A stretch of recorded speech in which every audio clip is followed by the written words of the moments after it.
Hello, everyone. Today we're going to talk about a portfolio. What does a portfolio look like? What does it do? Well, portfolio is probably the single most important way to demonstrate your skills as a graphic designer, a photographer, or a creative artist. It's highly utilized in many industries. It's the best thing to bring into an interview. Now, you know you have an online portfolio. Online or web portfolios are great to have. They're a necessity for all designers, but it's not the definitive way to determine if your work is or your creativity is good enough for being hired in the company. Online portfolios are generally used as a screening process. Recruiters and employers would oftentimes look at somebody's online portfolio just to get a sense of who you are as a designer. And if they're interested in your work, they will call you in for an interview. It's just an entry point to get a job or get in the project. I want to show you a number of different portfolios today, starting off with the most basic portfolio that you can pick up. This is a binder that you can find at an office supply store or art supply stores. It's very simple, very straightforward. It gets the job done. It's plastic all the way throughout. You open it up, and then you have these plastic sleeves of which you can put your work in. Oftentimes they'll have a white or a black piece of paper in here. I tend to take it out because I can show off the front side and back side of a document very easily. So this is, a note about this portfolio. This is what's called a tear sheet portfolio. These are various projects I've done when I was living in New York as a photographer. And tear sheets are a very important part of your archives. Every design project or photography project that my work has been published in, I always get a few extra copies. Usually, if it's a magazine, I actually have a couple copies of it, and I literally tear it out of the magazine. Nicely tear it, by the way. Just don't I cut as much of the image out as possible, and then I put it in a little binder like this, so I can kind of quickly look back at some of the work I've done in fashion and editorial and magazine projects. It's a quick way to kind of flip through things. Again, the plastic on here is very flexible and thin. It's very cost effective, and it's a decent way to have an introductory portfolio. The next portfolio I'm going to show you is a little more detailed and a little bit more refined, or just an easy way of saying it, a little fancier. This one here is the cover is made of bamboo, and it's held together with an aluminum substrate here. The nice thing about this portfolio is that the pages are much thicker, and then the work I put in the portfolio are all photographic quality. I have a home printer at home that I can have photo quality images printed from my computer. And the other nice thing about this portfolio, it's expandable. You can open these up here and take off the back cover and then add new pages or take away pages or to replace pages that are damaged. Again, here's that black piece of paper that it comes with, but when I'm using a photograph, it's so stiff and so thick anyway, the black paper just becomes more of a hindrance than anything else. A couple characteristics about a portfolio you should always consider is branding. You can see my name is at the top of each of these pages. Always remind a reviewer or reader who's looking at your portfolio who you are. It's a quick, easy reference. A couple other things you might think about is adding a descriptor at the bottom here of what you're looking at. Portfolios, there's a saying that portfolios must be able to stand on their own. And there are some instances in my career where I've shipped off a portfolio to a company or dropped it off to a business to look at it, and I was never present during the time that they looked at it. So basically, it has to be able to speak for you when you're not there. And so I always put these little descriptors in here of what it is. Like this one's a magazine advertisement. and it says the client's name and where it was produced. So this is for the American Society of Media Photographers in New York. And if you notice, there's a slight discrepancy. You want to be consistent with your pages. I have the website on one side here, but the other one I do not. So these are printed at different times. So I missed the consistency of having that little detail of having my website at the bottom of each page. So this is a little bit more expensive, but it's when you think about portfolios and when you're coming into an interview with an employer or with a potential client, this is your marketing tool. And if you spend a little bit of extra money on your marketing tools, it can actually help you succeed and acquire a project. And part of that marketing is a presentation. And when I think about presentations, I always think about when I show up, I want to show off. And this is why a part of what being a graphic designer is showing your work and showing the things that you've done and showcasing it. The next portfolio I'm going to show you, what's called a concept portfolio. It's definitely not a portfolio that you buy off the shelf. It's a portfolio that you basically, in this case, made myself or made it in a custom made. This is a case that it comes in. It's got a handle so you can carry it. This portfolio can fit inside of a standard FedEx box. I have shipped this portfolio to various parts of the East Coast and the West Coast to have my work reviewed and work on some projects. So it's it was built to travel. It's a padded case. Open it up, and this is what I put on some people's desk. This is a fully customized box. Hold it up this way.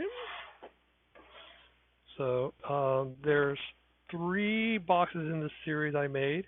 This is number 3. It's a very rough-looking box. It's kind of the way I described it when I made it about 20 years ago, or actually over 20 years ago. I was young in my career. I was a little rough around the edges, but the work that I produce is very clean and very modern. So I wanted this representation of the roughness on the outside of the box. All 3 boxes have a different texture. There's one that has a very light texturized display. The other one's very rough, and this is somewhere in between. It's very systematic here. But when what happens is that when you take the box, you open it up, and then you can lay it to the side, and you have all of this content inside of it. These are images that are matted on a mat board, and then ultimately it has the information on the back. Always have my contact information in case it gets lost or misplaced, or if they would just want to call me. These are previous clients, or list a client and list a project, and kind of list the subject and the image. This is my photography portfolio. This is a story on some religious folks in the city of Austin, Texas, the various religions that go on there. I was sent out to photograph, the leaders of these organizations, and to make a series of portraits. The box can hold about 6 of these, and then when you're at a meeting or interview, this gives you and the interviewers something to talk about, and it gives them a tangible aspect to your design. A hint I would say is that if you show stuff on the website, great, but when you come into a meeting, show them stuff they don't see on the website. So this is always kind of like the 1-2 kind of punch. It gives you get a different perspective of your work, because they may remember some of your other works, but then you give them something new to look at, you have something different to talk about. This is my design portfolio when I was living in New York City. I would like to use these boards because you can lay boards out as opposed to like a booklet. The booklet just stays in one hand, but you can occupy a table space and be able to take up a little bit of room to basically showcase all your work. Again, I have my branding on the bottom right corner. I have a listing up here of like um, the art director of the project. You want to give yourself a title, the purpose of the project. This is one here actually talks about the box, because the box is one of my features about being a graphic designer.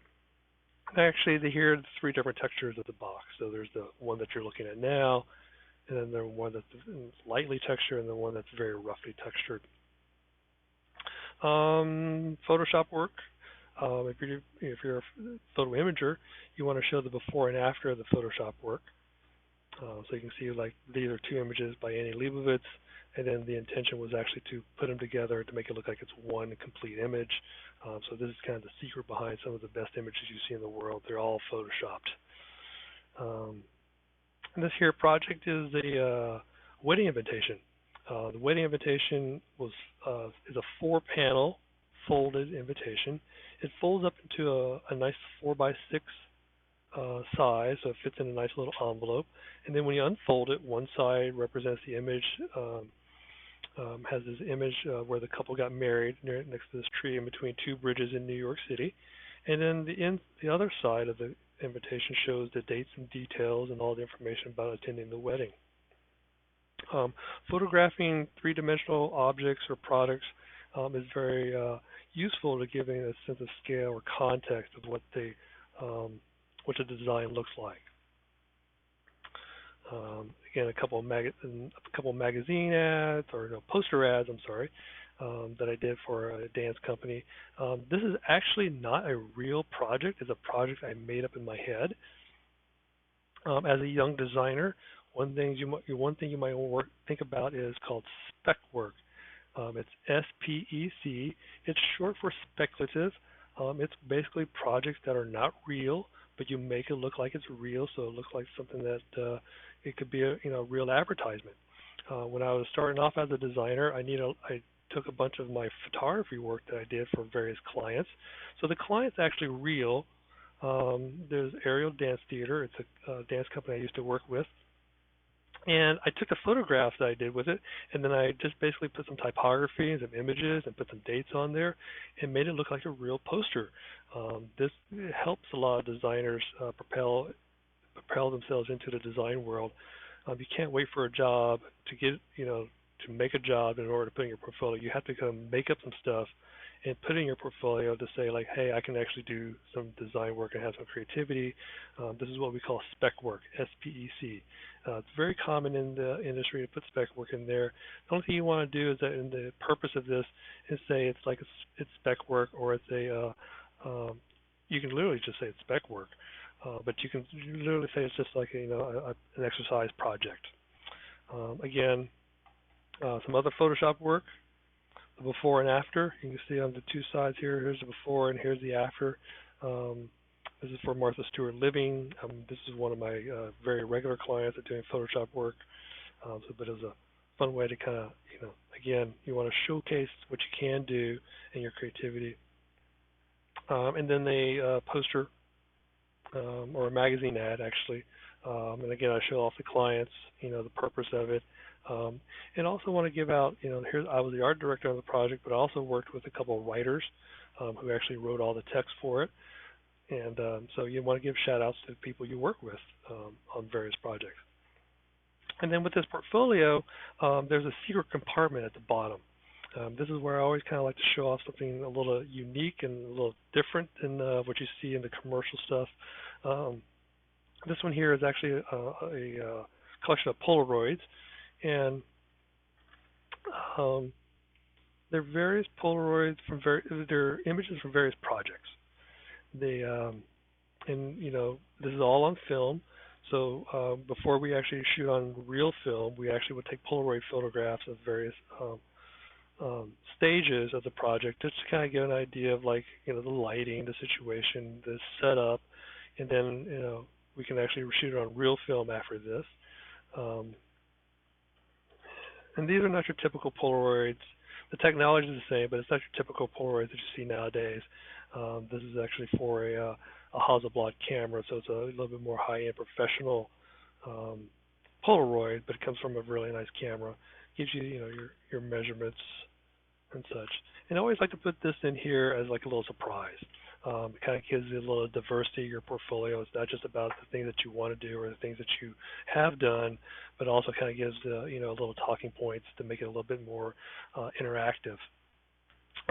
This is 8.5 by 11, so I can fit a letterhead or a resume in here very easily. I can put it at the front end or the back end, whichever way I want to put it. But ultimately, when you show up at a portfolio, you want to show off, and you want to make an impression. When it comes down to hiring process, sometimes the candidates can be interviewed, and the distinction between one candidate and the other is what's in their portfolio.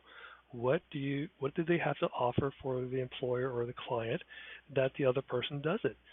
And so this is a conversation you have to have with yourself. And when you look at the first research project is to look at your work and see where you're at. Now I gave you a list of checklist items to things that you should have in your portfolio. Those are just suggestions. Think about it in a way of like you want to have a little bit of diversity in your portfolios. As young designers, one of the things that's very important to have in your portfolio is the process. What That's the reason why I make you do sketchbooks in my previous classes, documentation of your work, variations of your projects, because for employers particularly, and for clients, they want to see how you think. It's always easy to put in the last item, the last finished product and show it off, but for people who are, basically paying you, they want to see your process. They want to see how you think, and they want to see the variations other things that did not make it to the final design. And those things are very positive to see because of the fact that if it's a client or employer, they can actually see that you were really kind of considering different items, and then they can get a sense of how you can work with them. So showing your process is very valuable. So in all of this case, the bottom line is you have to show off your best work, and you have to kind of showcase your talents. And a portfolio is the definitive way to do that. If you have any questions, feel free to drop into the Google or to the Zoom meeting during the middle of the week, or just send me an email, and then we'll have a conversation about how to strengthen your portfolios and how to look at your work in a way that you can to better position yourself for a job in this industry. Thanks.